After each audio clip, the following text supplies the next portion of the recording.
Hi, my name is Barry Crampton. Today I'm going to talk to you about EVs, whether you should buy one, is it the right time in the market, should you buy new, should you buy used. Over the last few weeks I've received a lot of hate, suggestions from certain, I call them evangelists, people who are so blinded by their love of EVs that they will just spew out lies or avoid the truth, and anybody who questions them or puts an alternative theory to them, they hate.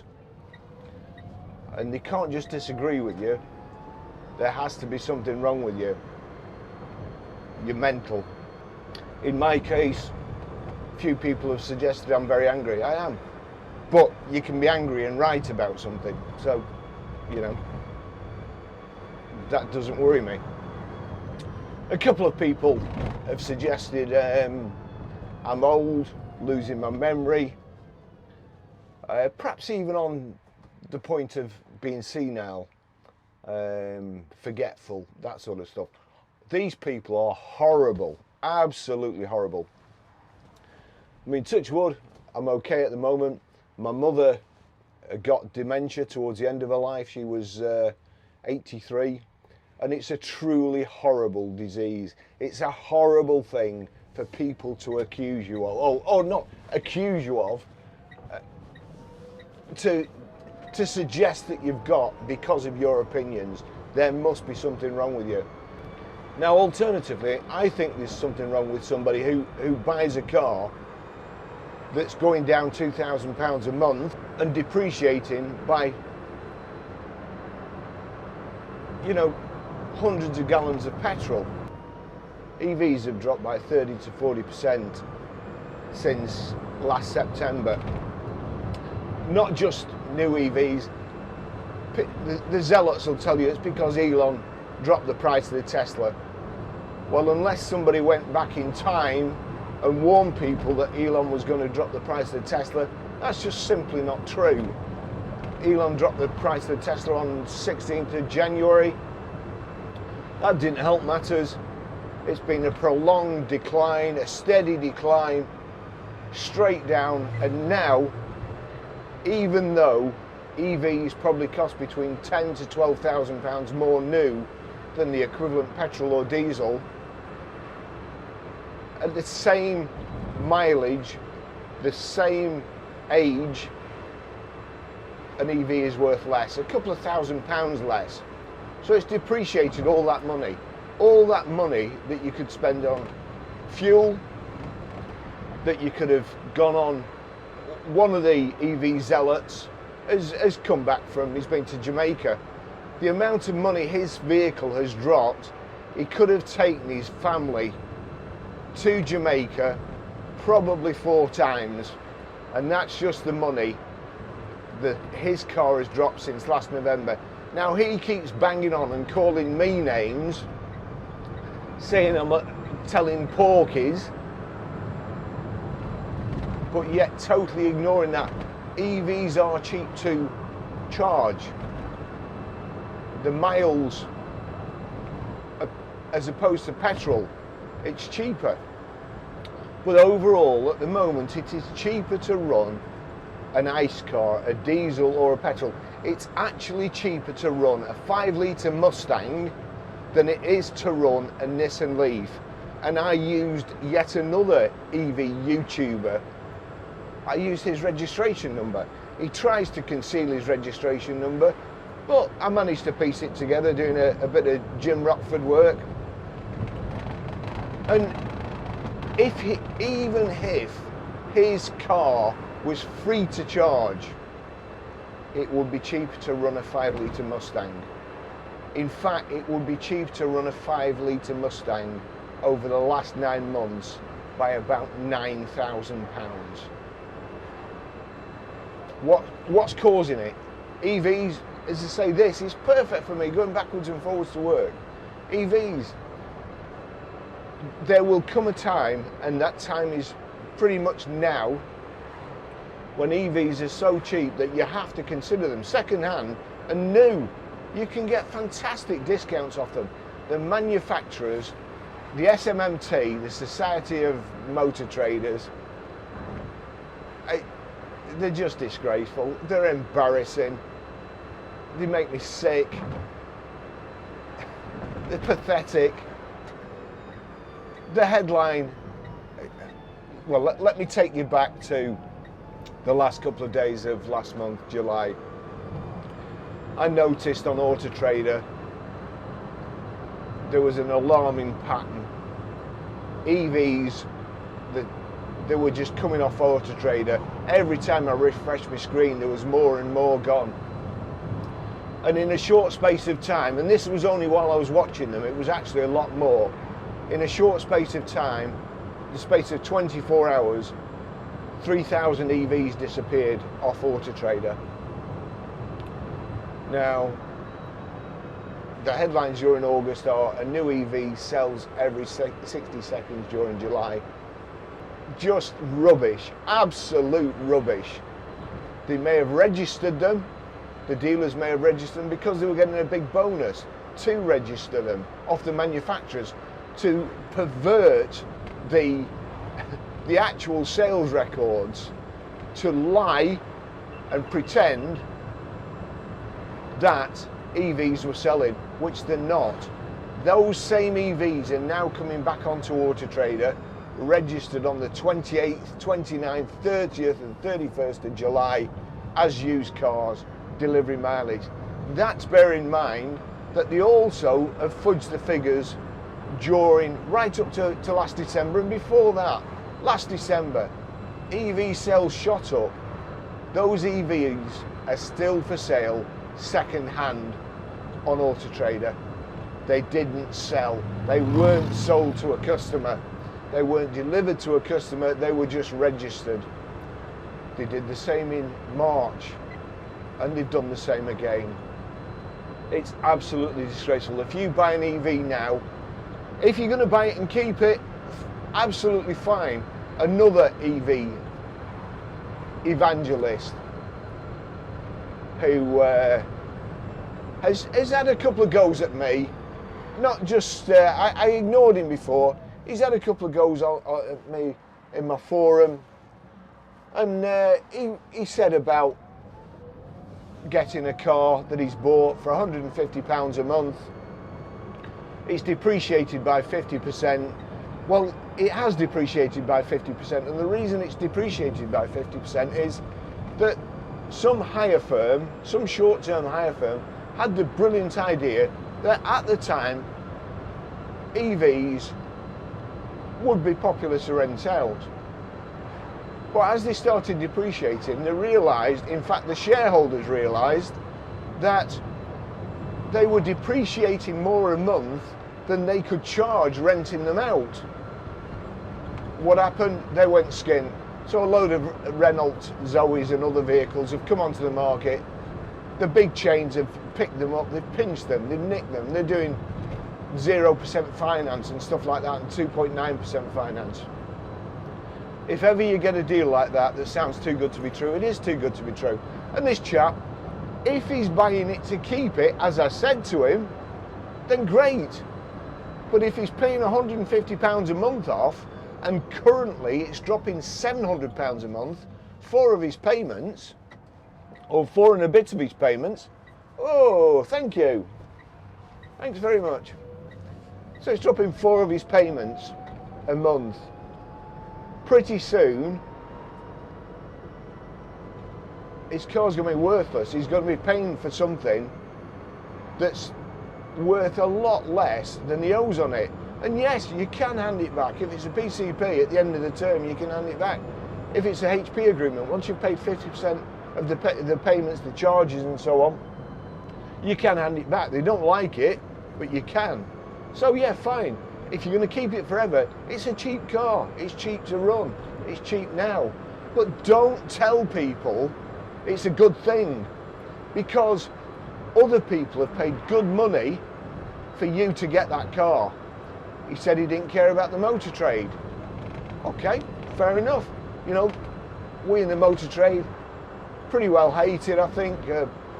Not people don't have a high opinion of us, but those people have families. The salesman might not be nice, you know. They might be like a Dick Turpin, but they've got families, and they're going to be out of work. He don't care about that. I don't care what he thinks, to be fair. A firm, I'll try and remember and cut it in. I'm not going to cut in front of this guy.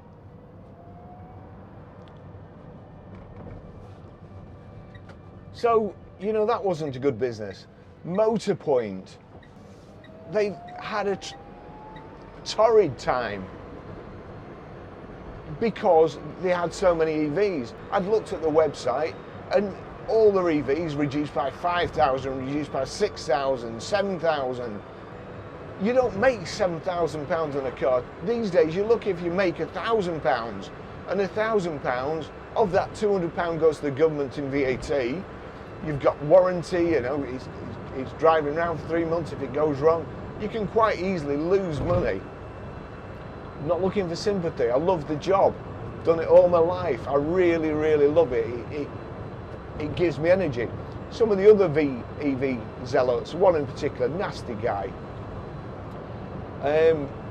he suggested that if I wasn't so angry and my memory wasn't so bad, that I would be able to perhaps look after my customers better or something like that. I don't want to misquote him, but that was the general idea. So again, I'd be able to retire.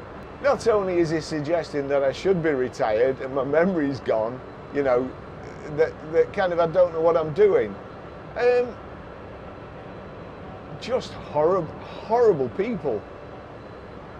What other? I mean, quite often I go to these car meets, and you go and you speak to people. They've got a car, they've got an old car, a classic car, and you talk to them, and they tell you about it. They tell you all its plus points. Not one of them have ever said to me, "You should have an EV. You're killing the planet. You're killing children." Well, in all fairness, we're not really. At the moment, EVs are being manufactured. They may be cleaner. They're not 100% cleaner. They create more CO2 when they're being made.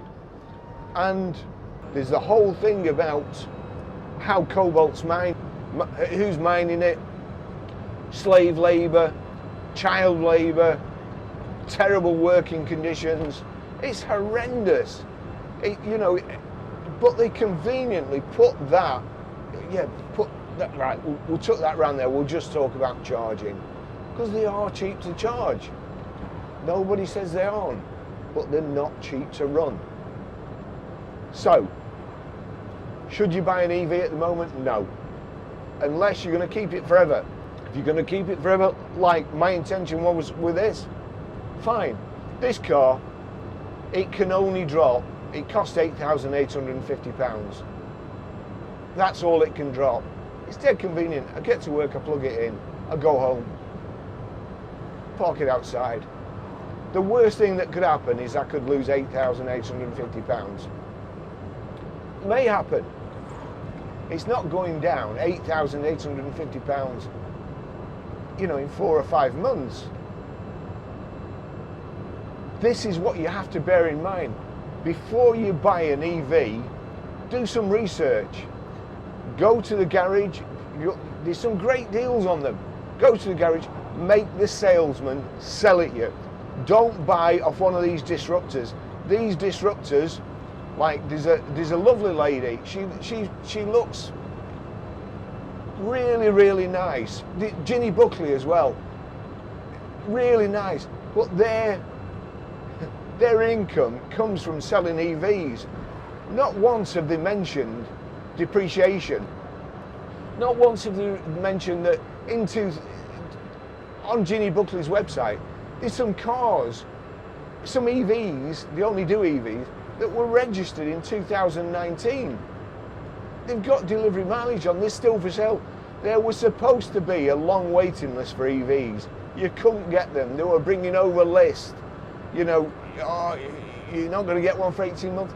They're still around. There's still some from 2021. There's still some from lots from 2022. They just, the EV industry is perpetuated by lies, and it's being helped by people like AutoTrader. They're very rose-tinted glasses. The prices are being propped up by the valuation services. They're not bringing anywhere near that. AutoTrader have a dealer auction site. They've sold about 4 or 5 EVs that were quite special ones in the last 8 months. They won't take EVs in. They won't give valuations on AutoTrader on behalf of dealers. We pulled that straight away. When I noticed what the valuations on EVs were, and we used to stand up to prices, we still, we used to stand up to AutoTrader's bids. And I realised that these prices were just ludicrous. We knocked it on the head straight away. We've had a BMW i3 in, which we sold. If we sell something, we'll take it back, or we'll try to. But people who are selling EVs at the moment, they'll sell you an EV, but they won't take it back. They won't take it in part exchange. There are just, the dealers are swamped with them. That's what's causing the decrease in price. Elon reduced the prices of his Teslas because they were starting to bottleneck, they were starting to back up.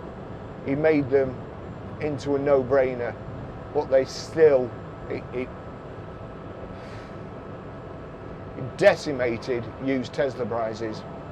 For people who had already bought them, it cost them a fortune. Even if they bought them the day before, from my understanding, that you couldn't claim anything back.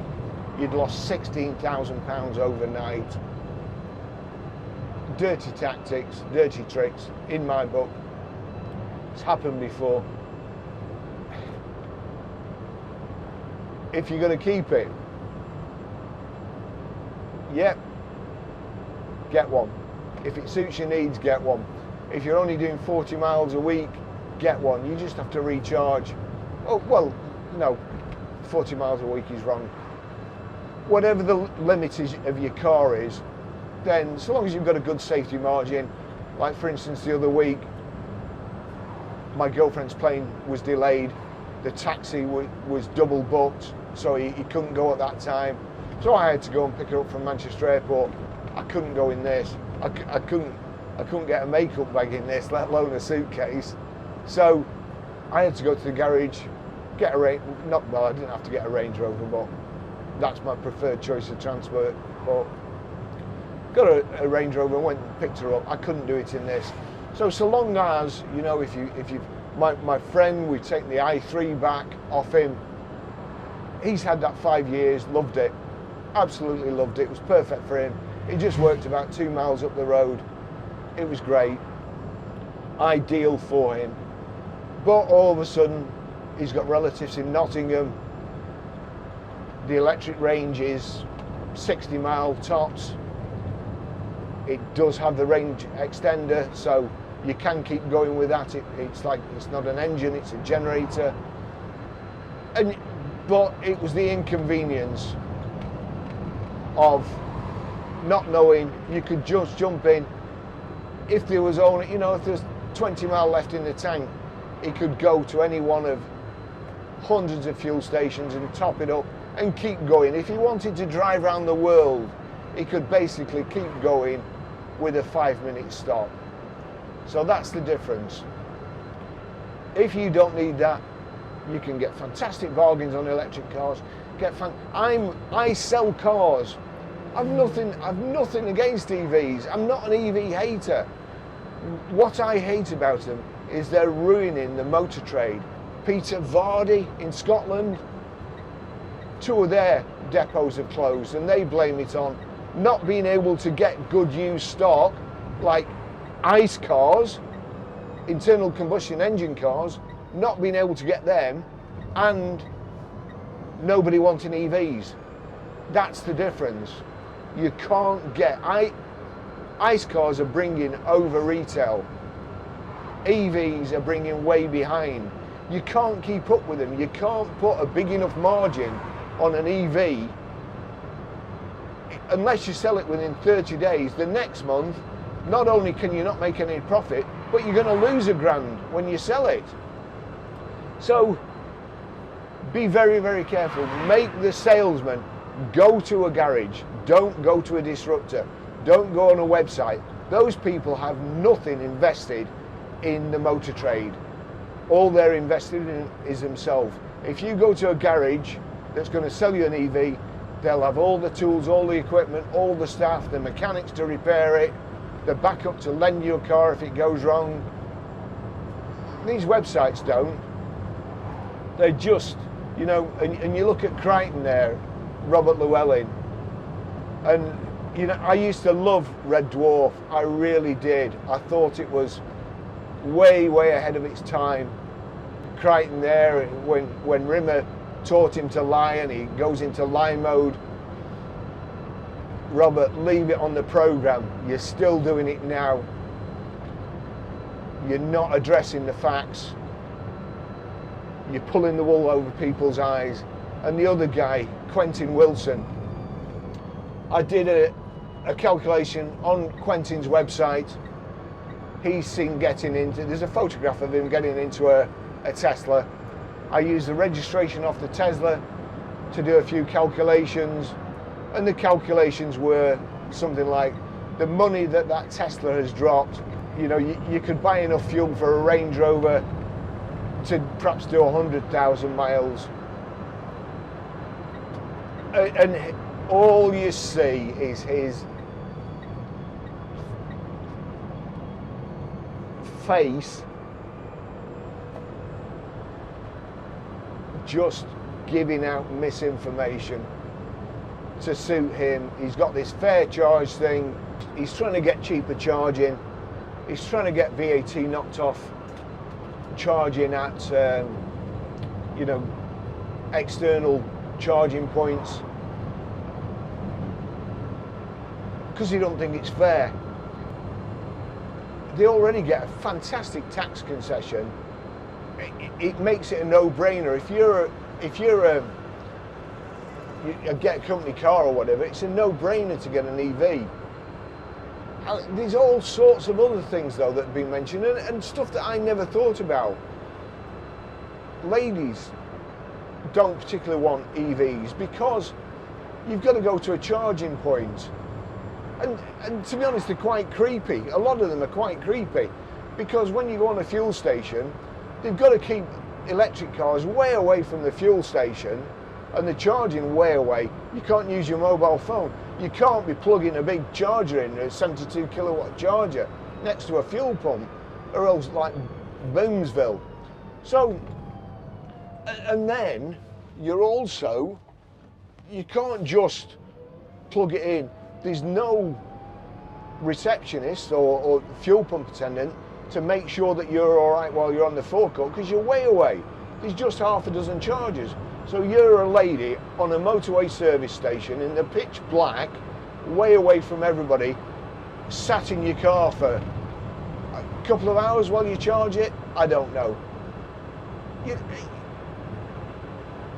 I wouldn't want my girlfriend having an EV and having to do that. She could charge it at home, fair enough.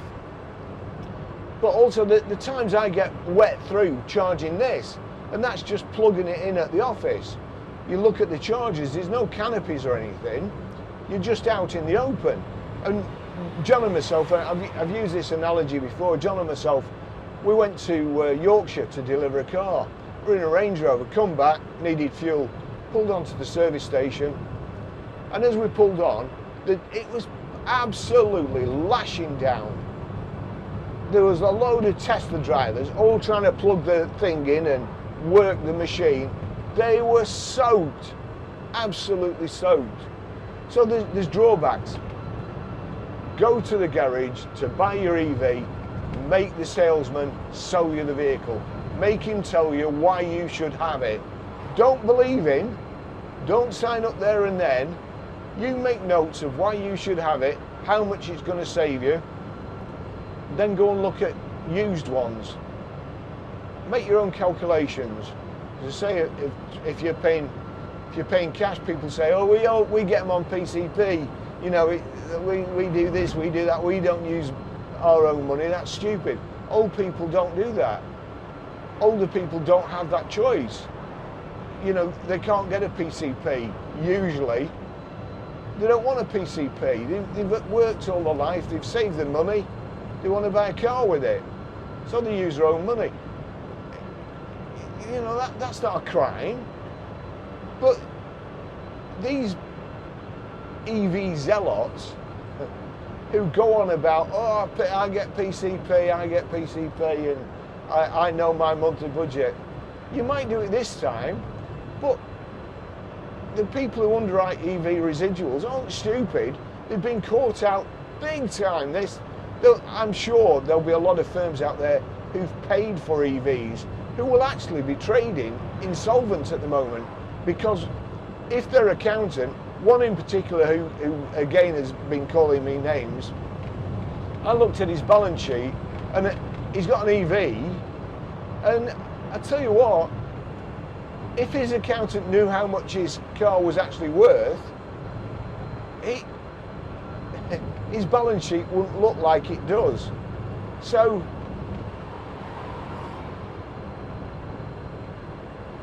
why do I not like EVs at the moment? Because I'm in the motor trade. I sell cars. I will sell EVs. I've sold loads of LPGs. I will sell EVs. We've just sold our BMW i3. In fact, we had 2 customers on it yesterday because they are so cheap. You know, now they're attracting customers. Once EVs become a no-brainer because they've dropped so much, then it will put pressure on internal combustion engines. And what we've seen with the EV garages going bankrupt and losing loads of money, that will happen 80 times over with internal combustion engines. It won't happen to me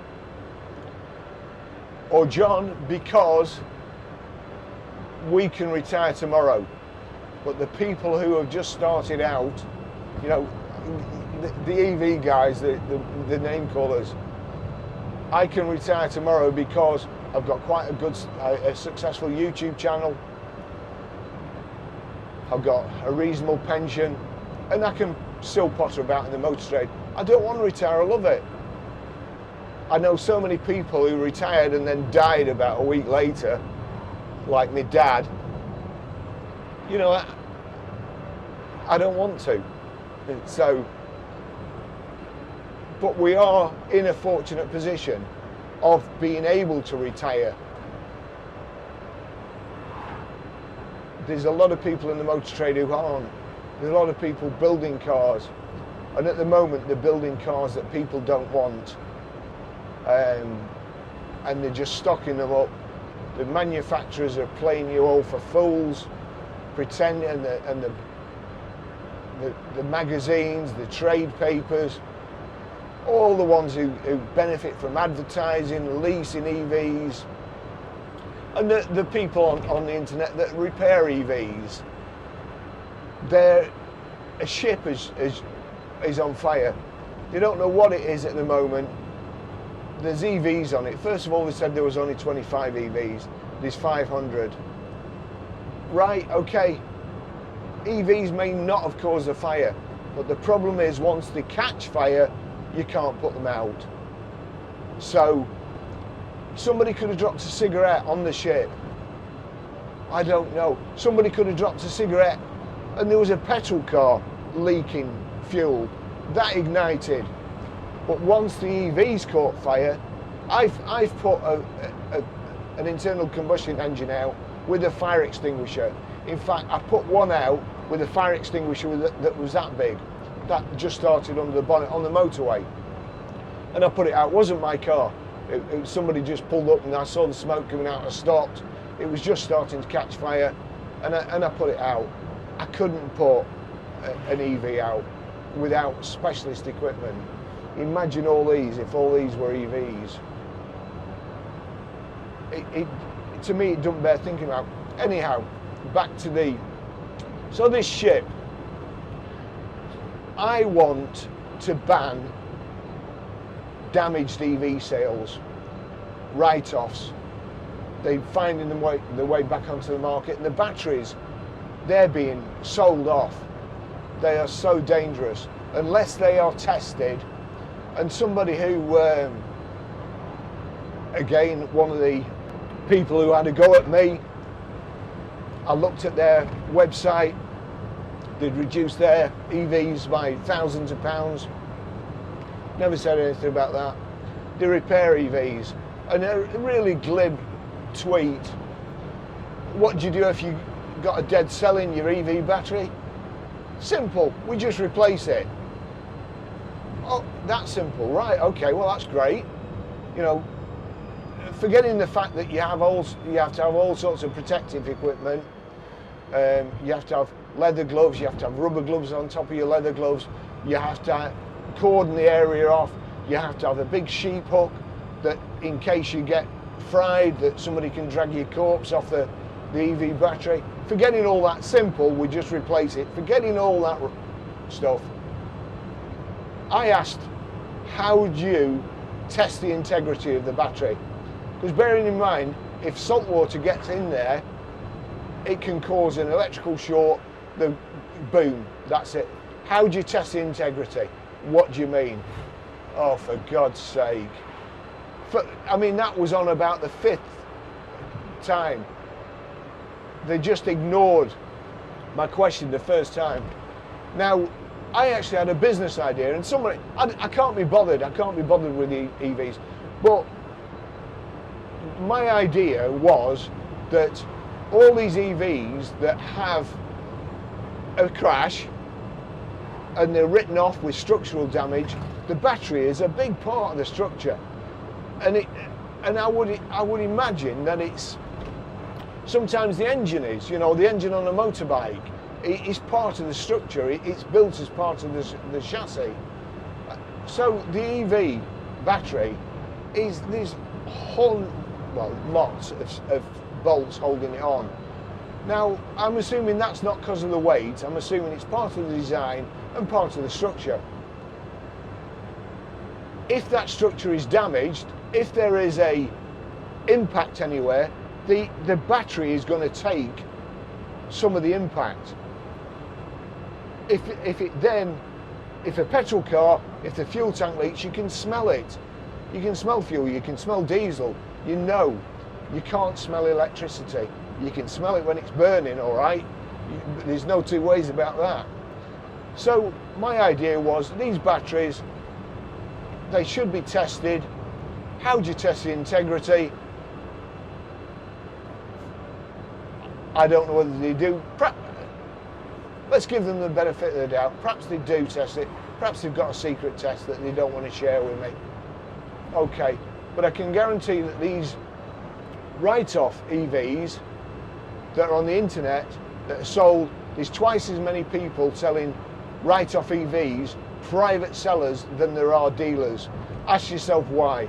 Those cars have been repaired cheaply in a garage because they are actually mostly traders. There'll be some proper privates who've probably bought them unwittingly, but there'll be body shop people. There'll be people who repair them at weekend. They'll have bought them from Copart and are making money. They don't make money by doing the job properly. They make money by cutting corners, and I can guarantee that the integrity of that battery will not be tested. You're going to buy that car. If you've got a garage underneath your house, in your house, built into your house, attached to your house, and there's any problems, I mean, even if there's a flood, we're in a flood area around here. Even if there's a flood, your house gets flooded, that's bad enough. You get water in your EV battery and it goes up, then it's not just a matter of pumping water out of your house. It's a matter of rebuilding it. So anyway, I came out for a coffee. That was a bit of a rant. I might appear angry. People lying make me angry. I don't lie in my job. I sell cars, I don't lie. My partner, my business partner, John, he doesn't lie. Sat in the office with John, and you know when you see these things on the internet and somebody's conveniently filming somebody who does a good deed, you know, and you think, oh, bullshit, you've set that up. Well, nobody's filming John. Nobody was filming me. But I was there, hand on heart, hand on anything or everything that I hold dear. Which, to be fair, isn't a lot because I don't get attached to stuff. But John asked the customer, we ask customers how much they want. Usually, if they say way too much, then there's probably nothing can be done. But if they're somewhere near, then you start negotiating. You know, you start a discourse. And this chap said 9.5 grand. Now, John didn't say, yeah, all right. John didn't say 9.5 grand and then wait till he went out of the office and then go, oh, Bass, that was a good deal, that's the cheap car. He didn't do that. What he did do was say, well, I'm not going to give you 9.5 grand because your car's worth 10. I've said this before, if me and John make any money, John spends it on his grandkids, I spend it on gadgets, clothes, cameras, all sorts of stuff. The EV zealots again, I am old. I didn't expect to get this old. But I saw a great t-shirt. I didn't get this old by being stupid. So, with that thought, if you want an EV, buy it, but make sure it suits your purposes, and be aware that the amount of cars that have just been registered recently, EVs have gone down 30-40% since last November. The amount of cars they've registered recently and the amount of cars that they will register in December again to keep up the myth, the lie, is going to put pressure on EVs and make their residual values go even lower. Have a think. If it's good, fair enough, buy one. If not, get yourself a little petrol or diesel car, an economical one, cheap to tax, one that will hold its value. Don't buy from the websites. They're just lying to you, basically, in order to make money. Go to the garage, make a salesman. Sorry, I'm always doing that. I apologise. Salesperson. Make the salesperson sell you the car. Why should you have it? What do I need to do? What do I need for a charger at my house? When I plug my charger in, is it going to... I know somebody who, when he plugs his charger in, the whole street, the electric was going down in the whole street. I know somebody else who has an apartment abroad, and if it's cold, you know, global warming and all that, he's got 3 oil-filled radiators. If he has those oil-filled radiators on and plugs his kettle in, boom, his electric goes off. Don't rush into it. Don't be forced into it. Don't. All these people on the internet, oh, you best thing since sliced bread. It might be for them. It could be for them. It's not, because I've done the sums and not one of them has answered me. Not one of them has come back and said, no, you're wrong. You know, because they'd be too embarrassed. Wouldn't you be if you were telling people that something was cheap to run and you'd lost £30,000 on it in 8 months? You know, some of them nearly 50% of the value. Right, that's it. I need a coffee. I'm already hyper, so what an extra shot latte is going to do to me, I just don't know. Thanks for watching, and I'll see you in the next video. Bye-bye.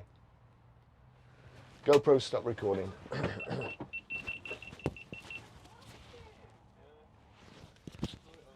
Me or the car?